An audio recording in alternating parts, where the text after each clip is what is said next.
peniaze ako predtým. Inými slovami, európske rafinérie platia za ropu čoraz drahšími dolármi. Či bude zdražovanie pokračovať, dnes ešte nikto nevie. Nedá sa to ešte celkom presne odhadnúť, uvidíme, ako sa začiatkom budúceho týždňa rozhodnú svetové trhy. V neprospech slovenských motoristov hrá vývoj na trhu s ropou. Potom, ako sa jej cena dostala pod $80, sa v týchto dňoch začala znova šplhať nahor. Pumpári plánujú prehodnocovať ceníky v pondelok večer. Tomáš Velecký, televízia Markíza. Na Hornej Nitre je viac ako 9 000 ľudí bez práce. Ich jediným príjmom sú sociálne dávky či podpory. Dátum, keď ich dostávajú, poznajú dobre nielen oni, ale aj obchodníci. 19.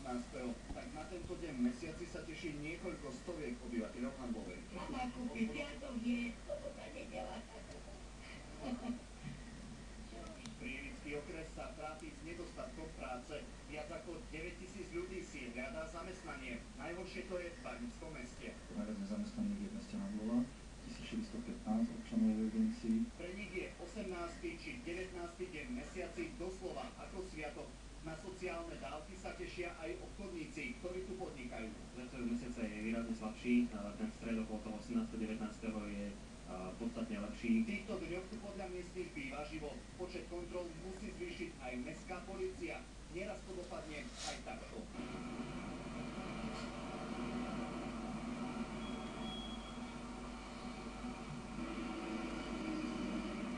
Nájsť v Prievidskom okrese prácu je v tomto období naozaj umenie. Ministerka práce Viera Tomanová o problémoch na Hornej Nitre a v Handlovej vie. Zaujímal nás, kedy sa situácia zmení. V tejto chvíli hovoriť o Handlovej a z mojej strany je skutočne predčasné, ale to neznamená, že hľadáme riešenie pre Handlovu, pre celú túto oblasť. Aké riešenie sme sa ale nedozvedeli. Peter Ziman, televízia Markíza. V Žiarskej doline v západných Tatrách sa dnes zišlo množstvo horských záchranárov. Chlapi, ktorí zachraňujú životy v náročných vysokohorských podmienkach, si dnes preverili schopnosti na medzinárodných pretekoch. Ostrý ranný štart v ústí doliny pre záchranárov z 5 krajín. Pred nimi výzva plačlivo s nadmorskou výškou vyše 2100 metrov. Vyšliapať od štartu nad úroveň lesa do vysokohorského terénu trvalo najrýchlejším extrémne krátky čas, len niečo cez hodinu. Počasie ako vymaľované na prvej zastávke bolo chlapom poriadne horúco. Spodený ako vieš, tečie som ja, trošku teplo som sa vrátil z Francúzska, bolo tam minus 16. Privítali sme troška väčšiu zimu a ťa v pohode. Novina bola dobrá, snehu bolo dosť. Tu na to napálime teraz a uvidíme, či to vydržíme. 3, 2, 1, tak.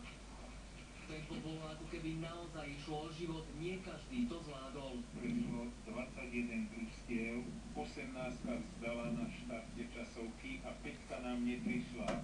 16-kilometrová šifta, pri ktorej horskí záchranári prekonali 1200 výškových metrov najprv nahor a potom nadol, však nebolo posledné, čo ich čakalo. Záchranári museli pred odbornou porotou preukázať praktické vedomosti. Pri simulovaných zásahoch na nich čakali rôzne zranenia.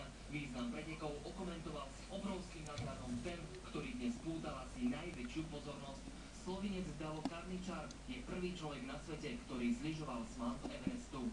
Hlavné je, aby sme si preverili naše schopnosti a všetci sa vrátili v poriadku k rodinám. Toto je totiž v horách to najdôležitejšie. Zo západných Tatier Lubo Fronko, televízia Markíza. Skupina ľudí, ktorá tam chodila spoza hraníc, našla naozaj svojrázny spôsob kradnutia v obchodoch.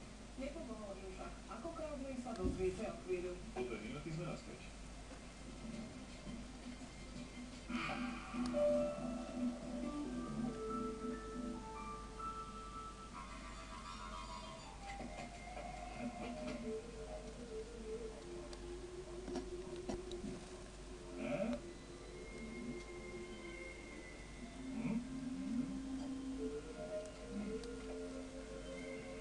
Najväčšiu veľkonočnú výzvu vám dá Coop jednotka. Nakúpte u nás za 15 eur a hrajte o skvelý hry za ktoré hodnote viac ako 66 000 eur. Coop jednotka, najlepšie domáce potraviny. Bravo to! Hrajte o jackpot vo výške viac ako 1 243 000 eur.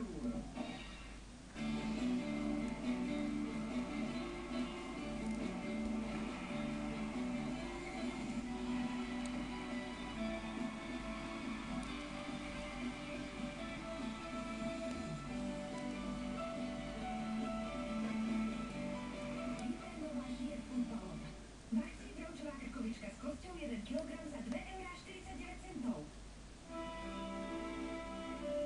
Pre tých, ktorí si chcú užívať jazdu. Pre tých, ktorí sa chcú postarať o seba a svojich blízkych. Urobte zmenu. Pridajte sa k nám. V AXA ponúkame viac. Preto nám dôveruje 80 miliónov klientov v 56 krajinách sveta. AXA. Viac ako štandard.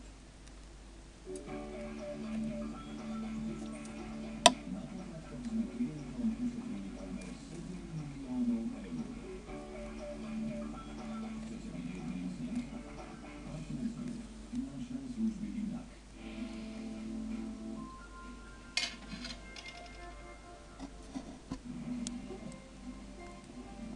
Sme späť, sledujete najaktuálnejšie udalosti dňa. Nečakaný list priniesla poštárka Alojzovi Petruščákovi z Popradu. Keď ho dočítal, zistil, že mu píše zlodej. Ešte väčšie prekvapenie nastalo, keď uvidel aj poukážku na peniaze ako náhradu škody. Tak toto celé začalo. Zlodej si z pivnice popradského paneláka odnášajú sadu pneumatík. Majiteľ netají svoj hnev. Tento bol rozpadnutý. A ten druhý bol rozpilovaný.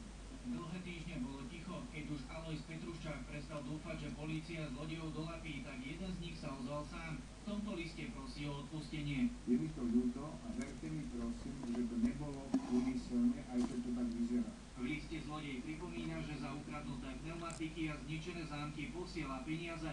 Zdôrazňuje, že škodu spôsobil svojou nevedomosťou. Ešte raz vás prosím o prepáčenie, za porozumenie ďakujem. Otázne však je, či sa v ňom ozvalo svedomie, alebo ide len o vypočítavosť. Ospravedlnenie a náhrada škody môžu byť považované za poľahčujúce okolnosti, ktoré môžu viesť k zníženiu trestu alebo podmienečnému zastaveniu trestného stíhania. Pre políciu nie je dvojica mužov neznáma. V obchode ich totiž detálne nasnímalo až 6 kamier, a to aj napriek tomu, že zlodeji niekoľkokrát prešli okolo týchto nálepiek. Dvaja obvinení muži sú z Brezna, polícia po nich vyhlásila pátranie. V minulosti boli už viackrát súdne trestaní. Okradnutý Popračan peniaze prijať nemieni, škodu mu už nahradila poisťovňa.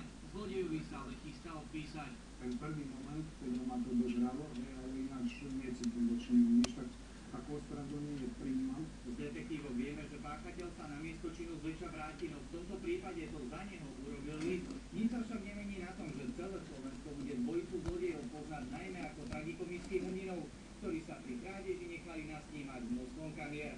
Marek Menčák, televízia Markíza. Pre tých, ktorí si hľadajú nové bývanie alebo sa chcú presťahovať do väčšieho bytu, je podľa odborníkov najlepšie obdobie. Ceny nehnuteľností sa dostávajú na priateľnejšiu úroveň a banky sú viac naklonené dávať úvery. S oživením trhu sa však prebúdzajú aj rôzni podvodníci. Po období, keď sa trh s nehnuteľnostiami takmer nehýbal, naznačujú realitní makléri opätovný záujem ľudí o kúpu bytov. Klienti najčastejšie momentálne kupujú staršie nehnuteľnosti a najčastejší dopyt je po nehnuteľnostiach 1 až 3 izbových. Dnešným typickým klientom je mladý pár do 40 rokov, ktorý sa rozhodol začať bývať vo vlastnom. Keďže nemá peniaze, kúpu financuje pomocou hypotéky. Ponuka bytov je veľká a preto kupujúci často žiada zľavu alebo rôzne výhody. Nie však každý, kto chodí na obhliadky bytov, si tento byt chce aj kúpiť. Oni si vyberala tú tým skulienku, tak za tým makárom ubehala asi 20 nehnuteľností a potom teda zistila, že čo všetko je možné realizovať v rámci kuchyňských liniek a čo si budú robiť. Dobrá správa prichádza pre mladých ľudí. Horná hranica na zvýhodnenú hypotéku sa od apríla zvyšuje na takmer 1060 eur. V tomto období majú mladí ľudia, aj tí, ktorí v iných kvartáloch nesplnili príjmové kritérium, šancu získať